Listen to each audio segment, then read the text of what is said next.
Hi, I'm Lou Cataruza, the founder of the Satisfaction Operating System and the producer of Living a Satisfying Life podcast. As this is our new theme and purpose for this podcast, let me quickly tell you what it is. Our intention is a big one, and that is for everyone to be living a satisfying life by becoming aware of the new sciences that help us live a more healthy, joyful, abundant, and satisfying life. To do so, this channel will feature doctors, trainers, coaches, and scientists who have had their own transformative experience and who are sharing it with their patients and clients, but also willing to share it with you right here on our podcast. So for this first episode, I want to introduce you to two special friends, Dr. Eva Ritvo, who will be hosting this podcast, and Josselyn Herman, who is this week's guest. Dr. Eva Ritvo has 25 years of psychiatric experience. She frequently speaks on radio and TV. She is often quoted in the Miami Herald and has also been featured in the New York Times. And she writes for Psychology Today and is currently featured in the PBS series Tech Versify. She is also the author of Be Kinder, The Transformative Power of Kindness. Her guest this week is Josselyn Herman, who I've known for over 20 years and have personally attended her workshops. Her extensive bio and the accomplishments of having trained over 200,000 individuals while leading the forum at Landmark Worldwide makes her a perfect first guest. After 1 year having gone out on her own, I am thrilled and thankful that she has made herself available for our first podcast. I know this discussion will move, touch, and inspire you, so please watch, listen, and if you think our cause is worth supporting, please like and subscribe. Now here's Dr. Eva Ritvo. Hi, I'm Dr. Eva Ritvo. It's nice to be here with you today at our next episode of Living SOS. We're very excited to have a new guest with us here today. And Josselyn, can you start by introducing yourself to our audience? Sure. My name is Josselyn Herman, and I've been leading programs, transformative programs, and coaching people for more than 30 years. And I love making a difference with people, but my mission is to have as many people as possible fulfill their dreams now, not someday, and develop themselves to be what I call unmessable with in the process, which isn't like be tough. It's more like whatever life throws at you, be able to keep fulfilling your dreams, stay in action, not be thwartable, not be down for the count, Beautiful. Can you give us an example? I could give you so many examples, but, people I work with, mostly the people I work with in one-on-one coaching and in group coaching are already successful. So they have a lot of accomplishments. They're CEOs or entrepreneurs or solopreneurs, or, just people who have accomplished a lot in their life, and they experience there's certain areas where they get hooked, right? Or they get what I call messable with. Sometimes it's with a family member. Sometimes it's with their well-being. Sometimes it's at work. They're great at getting stuff done, but mostly they're in a reaction mode at work, dealing with what life is throwing at them versus creating what they're committed to creating. So I work with them to shift them from reaction mode to creation mode and build that muscle so that they can ongoingly, moment to moment, create their life versus just deal with whatever life is showing up as. That sounds beautiful. I find that I do a similar thing, but I'm wondering, since I went through medical school and have sort of a medical model, I try to think of these things sort of as fight or flight versus our sympathetic versus our parasympathetic nervous system. And one, you don't want creativity when you're in a disaster. You want to just run like heck. And then we have to activate the calm part of our nervous system. That's where our creativity comes from. But I'm guessing you have a very different paradigm for which to see that. And how do you help people make that shift? Yeah, well, it's definitely not a medical background. So I'm not a medical professional, but I work with scientists and medical professionals that totally validate the work that I do with people. But I mean, just as an example, I was working with somebody who was dealing with job burnout, which is a big thing that people deal with. And, I worked with him. He was selling juice. That's what his job was. He sold juice for a juice company. And he was just not looking forward to going to work in the morning. In fact, he was like being late and, missing days and cutting corners and just sort of surviving the job. And we worked together to discover what I call his dream source, which is kind of like, what's his real vision? What does he really want? Why did he even take that job? You know, what was the source of the excitement in the beginning? And what he got to is well-being. That's what really turns him on and lights him up, is people's well-being.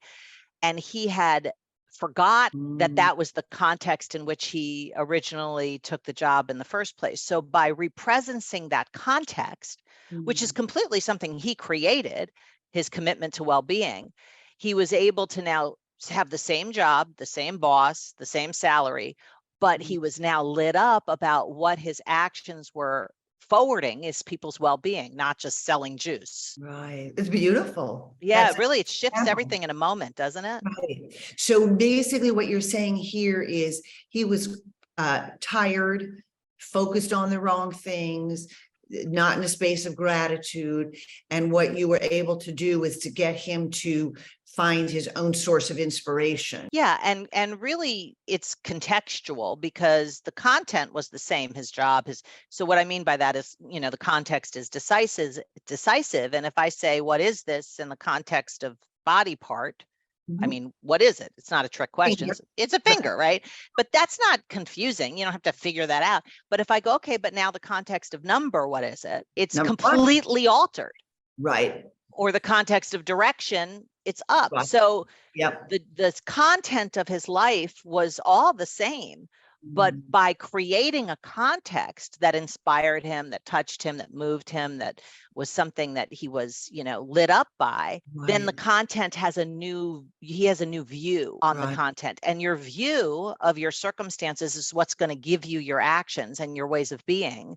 So if you're going to be, it's a drag, you know, you view it as like it's just a means to the paycheck, or your ways of being are going to be very different than if you view it as an opportunity to fulfill your mission in life. You know, I've only been with you like 30 seconds and I'm already pretty blown away. Oh, I love the way you explained that with a finger. That was so dramatic, right? That you can just take the exact same thing and you can see it in 3 completely different ways.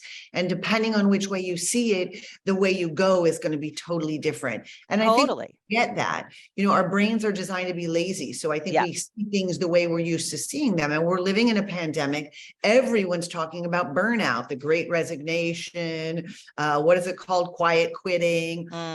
We put stuff, I think, in the context of, gee, I'm living in really hard times. You know, I must feel that same way. And then you gave him a new context, which is you're here to help people. And you get inspired when you help people. And then all of a sudden that finger looks completely different. Totally different. And then he is completely different. And it's not like a long process. It's in an instant. That's what transformation looks like, right? It's not gradual. It's in a moment, everything alters. And that's the work that I do with people, is to have whatever they're dealing with, whatever they're bumping up against, like the limits or the lid of what's possible in their family, their marriage, their job, shift the context to one that they create so that they can fulfill on what they really want. Right. So you're saying that transformation has to be something that happens quickly? I think if you look at I've been engaged in transformation since I was 11. So that's 44 years. I did the EST training, which was like one of the first transformational programs back in the 70s. I did that in 78, I guess it was, because my mother did it when my parents were separated and they were going to get divorced. It was not like checking out being separated.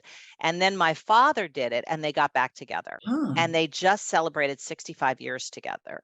Wow. I know, insane, right? And that's the power of transformative learning. You know, the kind of learning you and I do in school, which we all went to whatever level of school we went to, is more of like informative learning, not transformative learning. It's built on, you know, building your expertise in a certain area, and it's valuable and critical in, you know, obviously as a doctor, I mean, you need to have that information. Otherwise, how can you do your job?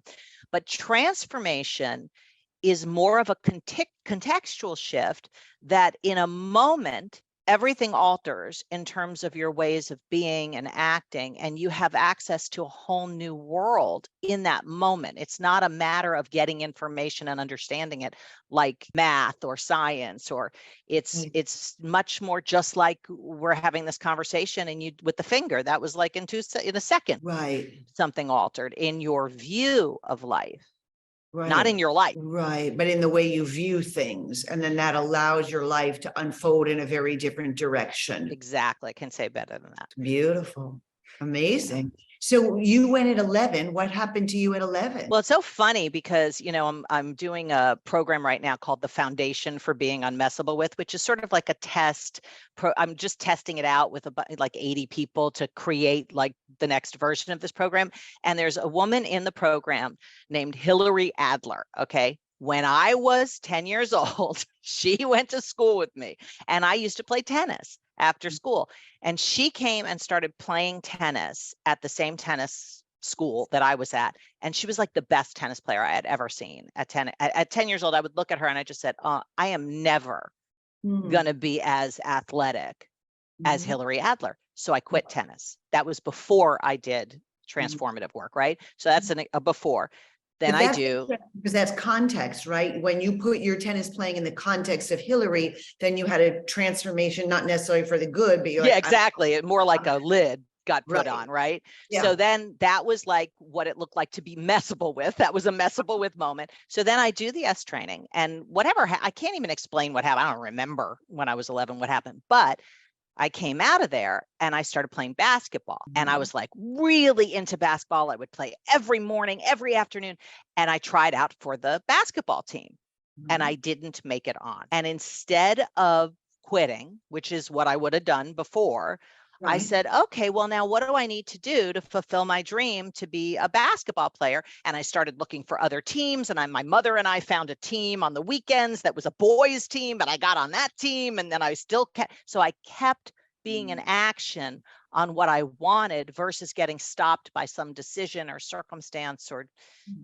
view that was limiting. So that's an example of what happened when I was 11. But I mean, I have 100 examples of moments of transformation. I thought, you can't be a singer. I wanted to be a singer since I was 4 years old. I was like, I had this whole reality. You can't do your art as your career. When I was then 20 and I did a transformative workshop, I saw that was a decision I made. It wasn't the truth. And I got a record deal within 3 months. After that. I know. So stuff happens, not just seeing something different. Like you said, your life starts to unfold differently because you're in action on things that you weren't. Right. It's like, everyone speaks a different language around this, right? And some people would say your thoughts create your reality. But I think what you were saying is if you keep the control with inside of you and you know what you want, then you don't get so deterred by a finger going this way, that way, or the other way, because you're staying true to your own intention. Yeah. And I would agree with, your thoughts or your view creates how you see reality. I say your actions create your reality, but your view creates your actions. So they're all related. Exactly. Right. If you get discouraged, then you're not going to act in a way to create that reality. So to me, that's why the thoughts are the most important, because your thoughts are going to determine your actions. And if you have that sense of control and empowerment and you stay true to your vision, then your actions can line up with that. And then your reality can fall into place. But the action has to be that intermediary. You're never without action, nothing happens.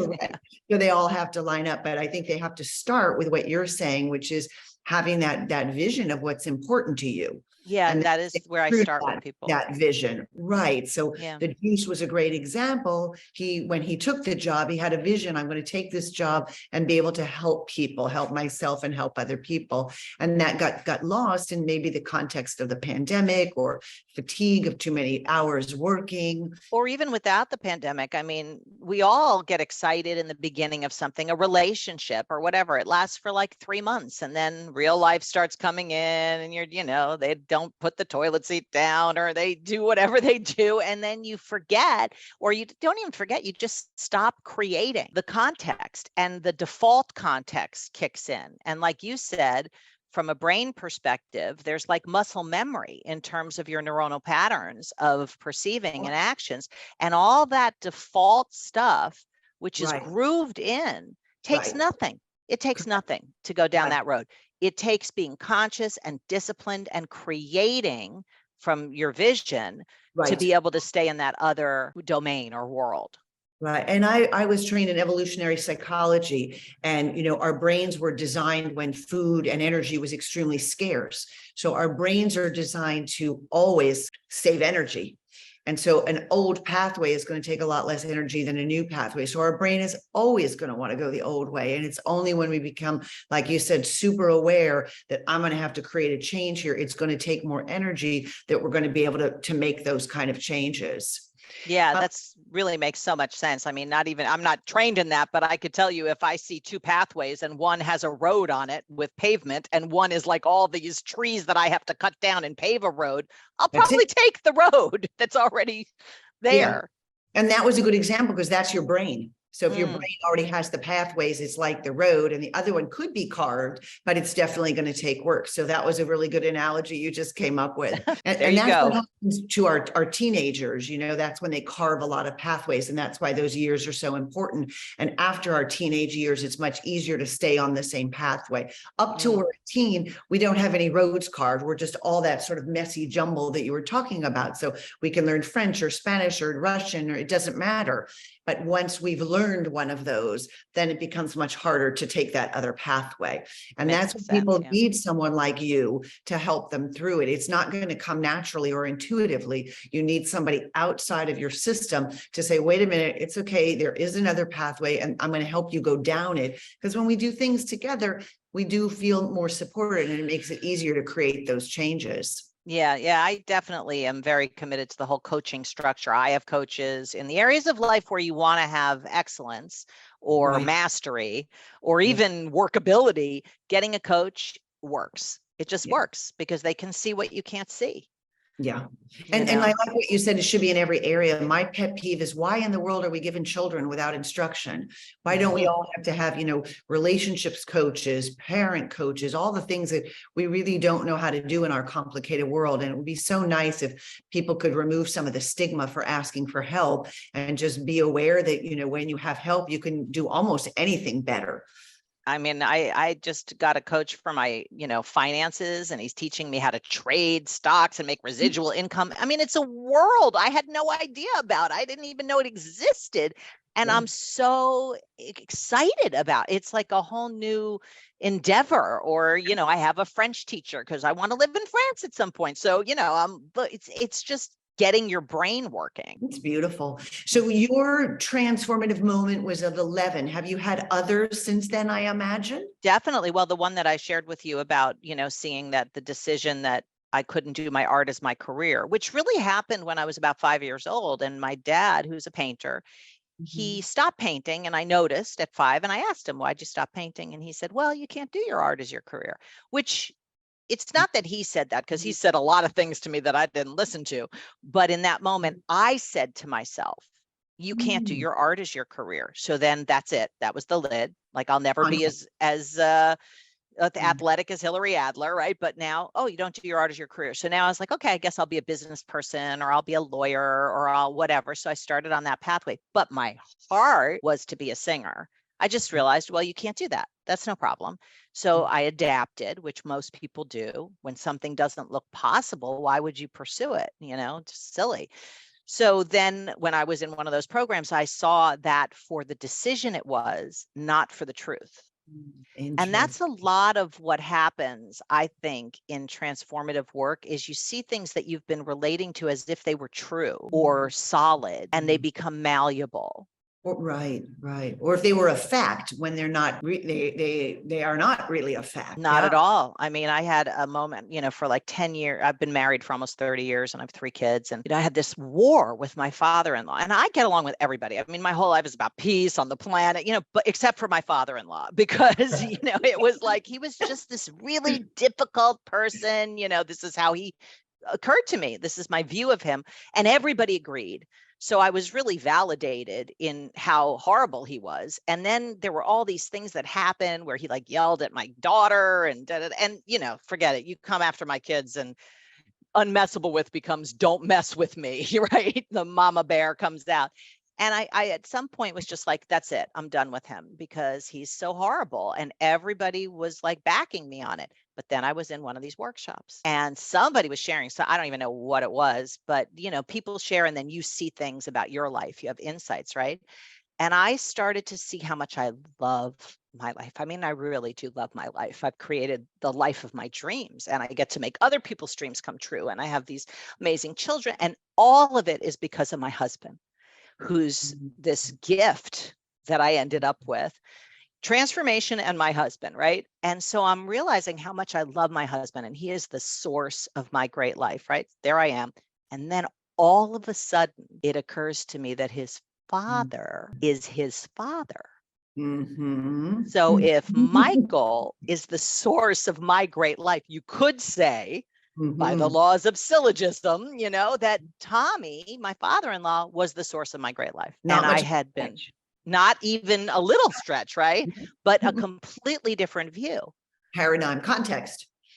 Exactly. So there I am realizing that I've been this stingy, judgmental daughter-in-law for like a decade, and I'm in tears at the cost, not only to me or to Michael, and to Tommy, but to my kids. They don't even have a relationship with him. We barely even speak to him at this point, right? So I call him up and I'm still afraid because the old patterns are right there about he's mean and he's, whatever.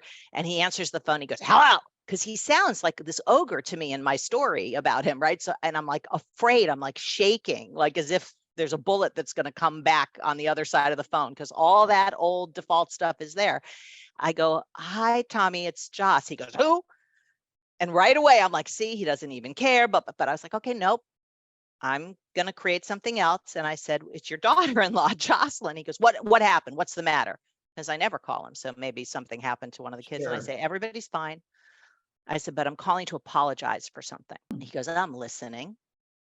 And I said, I want to apologize for being a nasty, stingy, judgmental daughter-in-law for the last 10 years. And I want you to know it ends now and that you can count on me to be a loving and appreciative daughter-in-law no matter what. I'm going to cry. I mean, I was like in tears on the phone. And I said, you have given me the biggest gift, which is Michael. And I've been dishonoring you for a decade and it's over. Silence, right? And then I'm like, hello, it was one of those commercials. You're like, are you still there? He goes, nobody ever told me I was a good father. And I figured Michael turned out good by mistake. Oh my God. And I said, you're an amazing father because Michael's the best person I've ever met. And you trained him.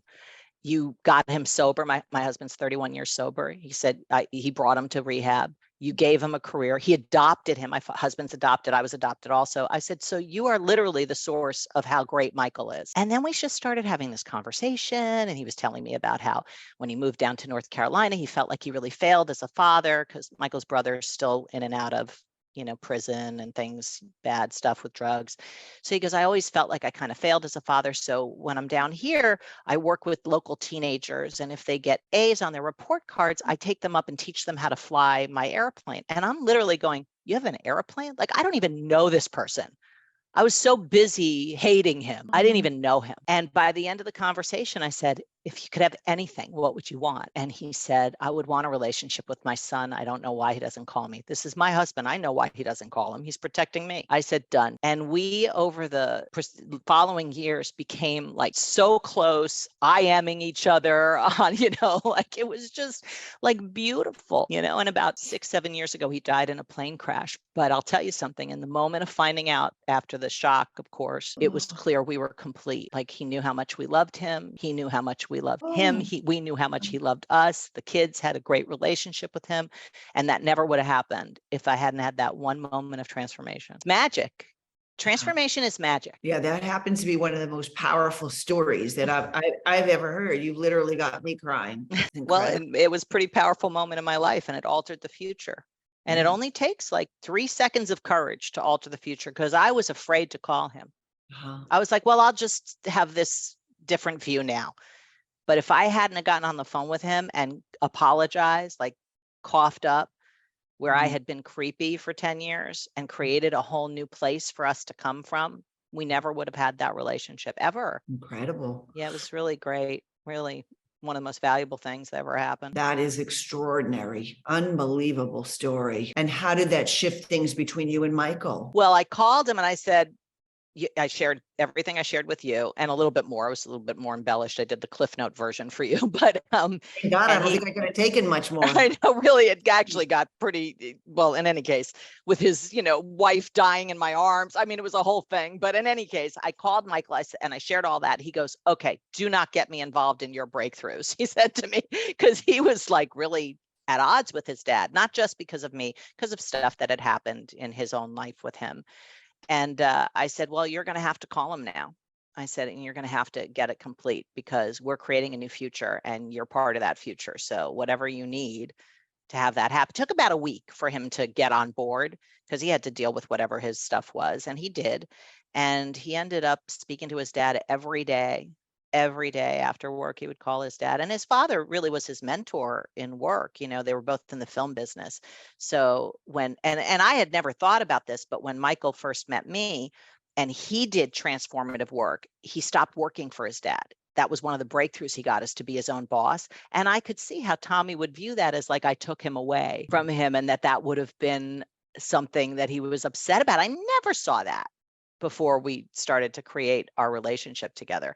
But he was a remarkable man, and Michael had a great relationship with him, and was complete when he passed. It was sad, but it was complete. It was clean. Right. And you were so grateful that you got to that spot, because had he Totally. passed earlier, you never would have been able to make that transformation. Never. Uh, I would have been right about how difficult he was, because everybody said that. Right. So why do you think he had so many people creating the same story about him? Well, he would do some pretty messed up stuff, but inside of being a loving and appreciative daughter-in-law, he still did similar stuff. It just didn't show up the same way to me. Like, he would go, blah, blah, blah, blah, blah, whatever he would say. And instead of being afraid of him, I would just go, "You're so adorable." And then he'd laugh, because that's just how he was. He just like barked at people. That's just his expression. And if you took it personally and started to like get like this about it, you'd be suppressed. But if you just were like, "Oh, you're so silly," he softened up, laughed. He was amazing. But I never would have seen that in my whole story about the ogre that he was. Yeah, you became unmessable. Yeah, exactly. Right. So no matter what he did, it didn't matter, because if you stayed unmessable, you could stay in the space that you wanted to create, which is, I love my father-in-law. Yeah, being loving and appreciative was my word in the matter. That's this world of word, the unpaved path, right? And what enables people to be unmessable with is if they have power with what they created, not their default. Right. So the world of word and creation and vision and all of that, I mean, that's the most powerful thing. Ultimately, you're unmessable with if your word is unmessable with. And so in that case, you changed the words that you were attaching to him. Yeah. And in that moment, the transformation occurred, and then you were able to act from a different space consistently, regardless of how he acted. Yeah. And it wasn't even words about him. It wasn't like, "Oh, Tommy's such a nice guy," and I'm putting icing on mud and trying to look at it. No, it's, I am going to be a loving and appreciative daughter-in-law. So now the lens through which he's coming through is love and appreciation, not let me protect myself from this evil meanie. So you were able to be loving and appreciative even when he was acting in the way that might be considered disruptive. Yes, exactly. You Exactly. stayed true to your vision, just like the juice guy who wanted to sell, right. Make people well, and not get distracted by all the noise. Totally. Honestly, I feel like I could just cry now and stop. It's so powerful, but it's so accessible, and people don't realize that they can create that. And that's what I'm so excited about. I completed my work at Landmark after 30 years, and I gave them a year's notice, turned everything over with honor in April. So I just have begun this new world of the art of being unmessable with, because I feel like everybody deserves to have access to that ability, what you're distinguishing right now, because people get messed with about nonsense, and sometimes big things, but mostly nonsense. Somebody looks at you funny and you're gone. It's just unnecessary. People can create their life. They can create who they are in the face of any circumstance. It's all just, do you have that muscle? And it's developable. But you were not trained to have that muscle, and that is where the problem lies. And you have to, it's interesting because you say you work with people who are already successful. And I think that makes sense because you have to come with a certain amount of vulnerability to say, gee, I really am not trained in this. And I really don't really understand the world and how to create things. And only successful people, I think, can get to that spot and then access the help that you have. So how can we have two things? Number one, what is your message and how do we have more people access your message who can't afford to come to you, who maybe don't have the strength, don't have the financial means right now? How can they access what you're talking about? Well, I have a newsletter that's free. So each time it gives you steps to fulfill on things and practice being unmessable with. I also have a 5-day program that I designed that's free. So you sign up for it and you get an email each day. Quite honestly, I think it's a little too much work for 5 days. So if somebody were to do it, I would recommend getting all the emails and doing them at your own pace because there's a lot of work in between each day. But it's, allows you to discover what I call your dream source, like I did with that guy. So it's a 5-day program or a 5-week program, whatever you want, and it's free. And that's also on my website. So it's all on my website, theartofbeingunmessablewith.com. And Beautiful. yeah, and I mean, I'm doing a free workshop on December 6th for people who want to have an unmessable with holiday season, because that can be a very messable with time period, right? I mean, I do a lot of things for free because I want this to be for people. I mean, my one-on-one coaching isn't even that expensive, but it's the priciest thing I do. And then my programs are, like maybe 6-7 weeks for $1,000. They're not totally cost prohibitive, but for people that is cost prohibitive for, I have all that free stuff. That's beautiful, right? And I do think some of this is good to do on your own, right? Because you are creating your own muscles. And if you can't afford or access a coach, I don't think that should be a barrier to entry. No, Because definitely not. you are trying to change your own brain. And yes, it's helpful to have a guide. But if you got that down on paper for people, then you're giving a huge gift. And from my brief encounter with you, I would encourage everybody to go online and to try it and to figure out how to be unmessable. And I think if we can achieve that, we could live in a much better world. Oh, totally. And it's not just on paper. I mean, I do videos on each one of those days in that 5-day program. So it's not interactive, live interactive, but you'll get a real sense of, just like you and I talking, Right. people will get access to creating their dream source and practicing coming from that, which is my commitment. It's beautiful. Yeah. How is this showing up in your children? Oh my God, they're the best. They're so funny. Well, my oldest daughter, who's 26 and just got married, she's in the course that I'm doing now, this foundation for being unmessable with.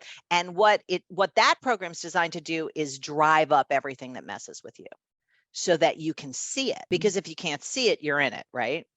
So she is seeing all these things that happen either with her husband in this new marriage, they just got married in June, that send her south. And she's taking them on and creating a new word in the matter. And she saw the same thing at work. And now actually out of the program, she's decided to leave her job in January and move on to creating her dream, not just going through life to make a paycheck, because she ended up in a job over the pandemic that she liked at first, but at the same time, it was really to pay the bills. And now she's at a different stage in her life. And then my youngest daughter is unbelievable. She actually was born male and has transitioned. She's 17 in December, and the whole world of being unmessable with and her word is what has gotten her through this in such a beautiful way. And she's, a role model to other kids, and she's gotten herself sober, in the last 2 years, and, like all these things, all from her word. And then my son, who's 20, Wait, same before you thing. leave her, could you give us a specific example? Because your specific with your father-in-law was so powerful. Yeah. Well, she at 10 came out as gay when she was a boy, right? Totally like very young to come out, right? And she said to me, I'm nervous to tell you this, or I don't know how to say he, because she's so she now for me, but she goes, I don't know how to tell you this, but I'm gay. I said, okay, so. And she said, well, aren't you going to say anything? And I go, well, have anything to say. It doesn't matter to me who you sleep with, but you're 10, don't sleep with anybody. I was like, but if sleeping with a cantaloupe makes you happy, fine, And she said, I watch all these videos on the internet about conversion therapy and people who like disown their kids. And she said, I'm so happy that I am in this family and that you're my mother. Right. So, of course, I'm weeping. Right. And it was right before middle school. So she had to buy clothes for middle school. So she wanted to get this sweatshirt. She showed me online. She goes, it says, sorry, girls, I'm gay. And I'm like trying to pretend I'm not nervous, but I'm thinking to myself, she's going to get beaten up. Like, this is not a good thing for her to get this sweatshirt. Right. And I'm like, well, why do you want that sweatshirt? Trying to be all diplomatic. And she says to me, courage.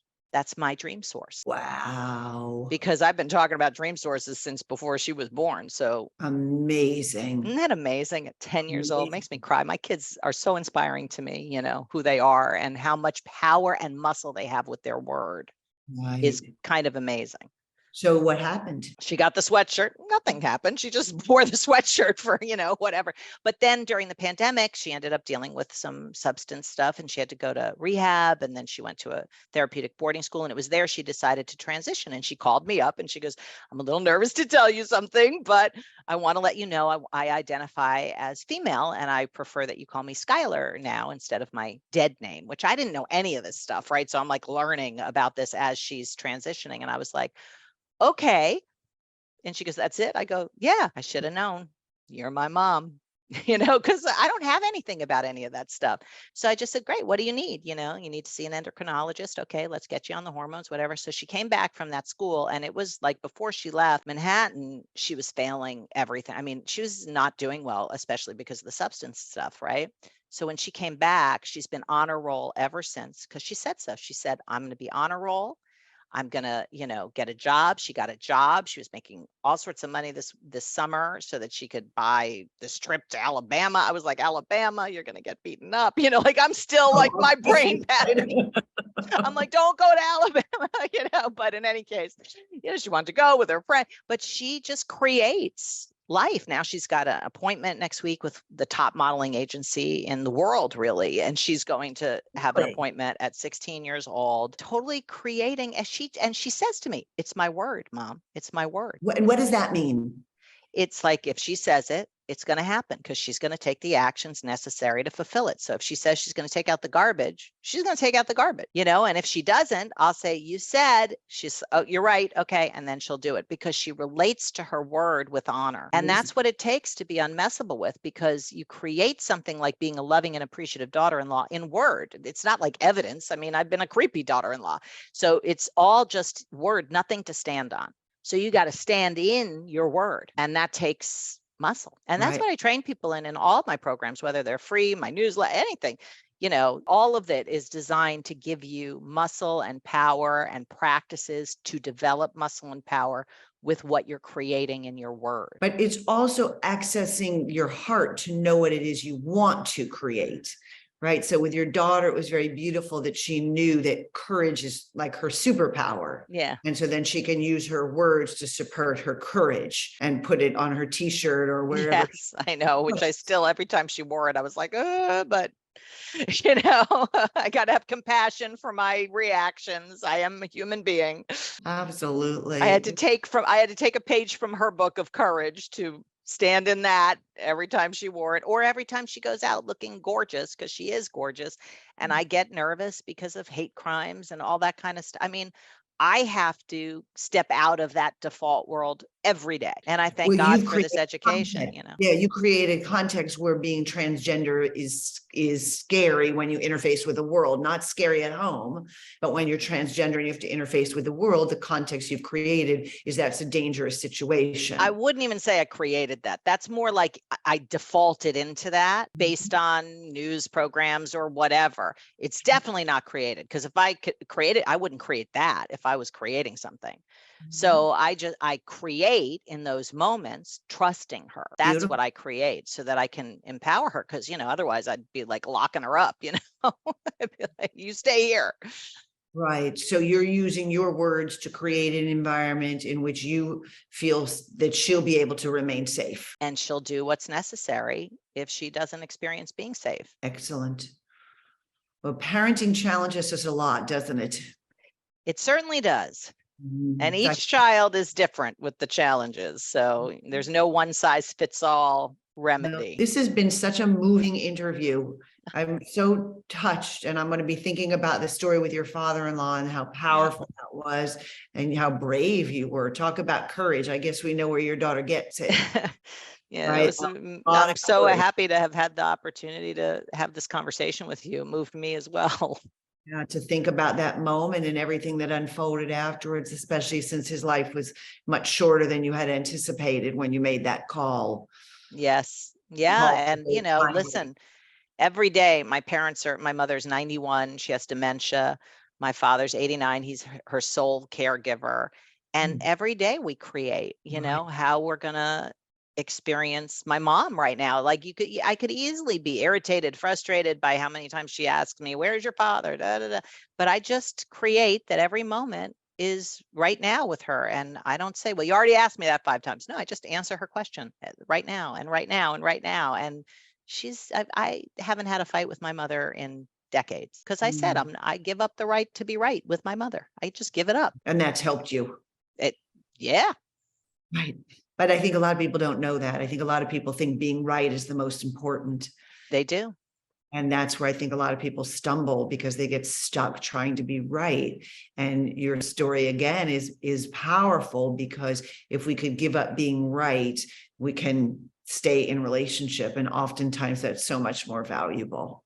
Yeah. Well, just turn on the news. Being right is the coin of the realm, isn't it? But it's a sucker's prize because it costs you your peace of mind and your freedom and your happiness and your relationships and your intimacy. I mean, it's just not worth it. Yeah. But it's like, I need to be right. It's a drug. It's an addiction for people. Yeah. Yeah. And also I think politics is a spectator sport, that keeps us looped in, right? Who's going to win? I think that keeps us looped in and watching. And obviously we're all watching right now. Yes. But if you can create a different relationship to the news, then it doesn't have to be so distressing. Yeah, no, I don't find the news distressing. I find people fascinating. And it's all transformable because our government is made up of people. So if I could transform my view of Tommy and have a whole new future, anybody is transformable. Well, you have a lot of work to do. So anything else before we stop today? No, just thank you. Thank you so much for the opportunity to have this great conversation with you. You're so delightful. Thank you. And I feel like I'm transformed. And that was a huge gift that I really didn't expect on a Friday afternoon. My only regret is my daughter got married last weekend, and I really wish we spoke before that. Oh, my daughter got married in June. I understand completely. I got a little messable with, and I knew it and I'm aware of it. I'm trying not to react from there, but sometimes, when stress is high, we do get a little bit messable with. And I guess that's true. Where you're saying that that's an opportunity to see what shows up, and that's when you get to transform. Well, and see it beforehand, because that's going to be one of those situations where you could get hooked. So you create something prior to going in. In fact, for Thanksgiving, I'm going to send out a newsletter the Monday before to give people a place to create, because people end up in their families that they don't talk to this one and for Thanksgiving dinner. So how to create an unmessable with Thanksgiving. Beautiful. So you should definitely get my newsletter so you can have all those tips and steps, Absolutely. Thank you so much. And thanks for taking the time today and for sharing so much, especially from your personal life. Yeah, thank you. Look forward to continuing our conversation. Me too.